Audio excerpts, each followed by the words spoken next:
Today's a special day, Charlie, that you brought up. Coach Bob Knight is celebrating his 81st birthday today. Former Indiana basketball coach Bob Knight. So happy birthday to him. I am quite certain that I'll text John, but I'm sure he will be getting a root beer shake that I think he enjoys float because they don't have those at Culver's. So John Laskowski has to take the whole machine down to clean it out of the ice, the stuff that they normally use, and then run the flavor just for him to do that. But he does that very often, so I'm quite sure he'll be getting one of those today. But happy birthday to Coach Knight, who turns 81 today. So thank you for pointing that out. Yeah, 81, man, turned 81. So it's just, I'll probably text his wife, Karen, to let her know, to send the message, because that's just kind of used to the customs. Like it's like always through the wives, right? Yeah. So because that's the only way you know it's going to get there. Well, and that's exactly right. Even with my anywhere, guy. I'm talking about anywhere. Yes, even with Coach Spelling, it's like I'll send a text message, and then I'll get a message back from his wife saying, "Hey, he doesn't do text, but I'll make sure he gets it." So it's all good, man. I have had too many cups of coffee. Hey, you know what? Hey, man, Indiana Creek Water. Listen, man. Let's get off Jim today. Jim's been hurt. You've noticed these last several, at least on Mondays with me, Jim's been stiff, can't move. I mean, if you just watch the rehab he's doing when we're taking breaks. Getting the mojo back, baby. He's back. Look, the AC/DC shirt, he's back today. Back in black. He's back today. Oh, Indian Creek Walker thought that he thought we were talking about Mike Woodson. Oh no, we're talking about Bob Knight. Yeah. Oh no. Yeah, no. Oh yeah. Come on. No, it's all good. It's great. Happy birthday to him. I don't know when Coach Woodson's birthday is, but they always post that stuff on social media. So looking forward to that. But now basketball season is getting closer, and not only that though, Indiana with a new commitment this past Friday. You mentioned Jakai Newton. He is. It seems to be an exact player, the type player that Mike Woodson wants. He's kind of at that. He's a 6'4" shooting guard, so he can probably play. I think he plays both, on and off the ball. So he's a good combo guard. 4-star out of Georgia. He's trying to play positionless, but you can't always do that at the point. I mean, but this kid seemed to be a pretty good one. Good catch.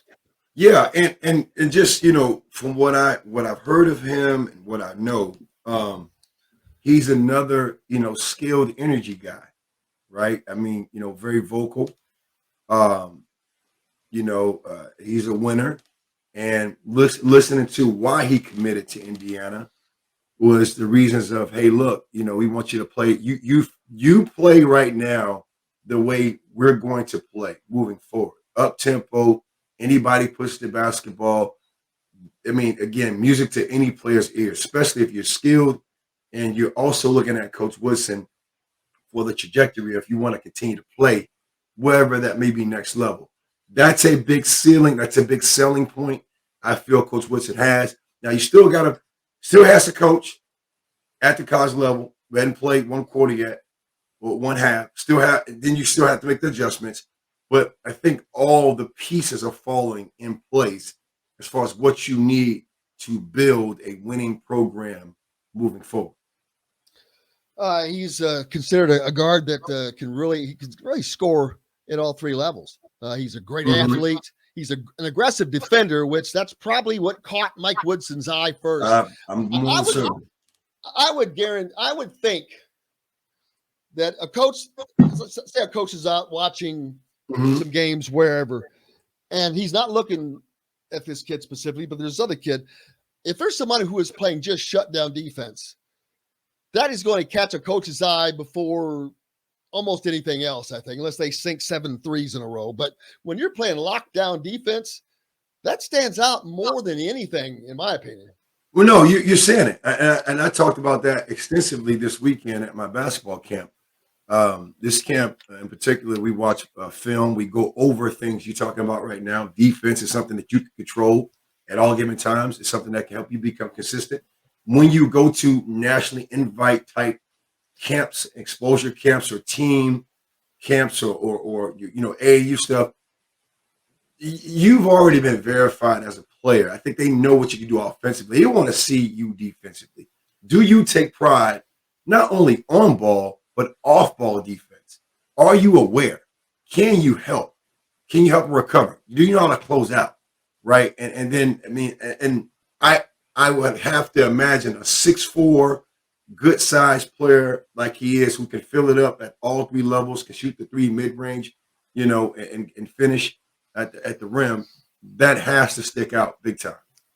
A little irony, Charlie. His other finalists included Georgia and Vanderbilt, because he's a Georgia native down there in the Atlanta area, along with some other. There had been some others, but so Indiana goes down to Georgia and plucks out one of their top guards out of the South, right out from under Tom Crean and Wilmington. So a little irony there, but and don't expect that pipeline to stop.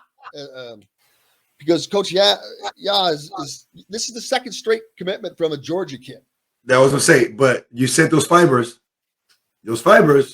right? He has a relationship, assistant coach, and I mean, again, for me, just my perspective, you go to school because relationship. It's a coach that you know. He coached you, she coached you. Somewhere along the lines, you all connected. All of a sudden, you're at a perennial program like Indiana. You can get these kind of players. It's relationship. You said the same thing about football. The same thing happens on the basketball side too.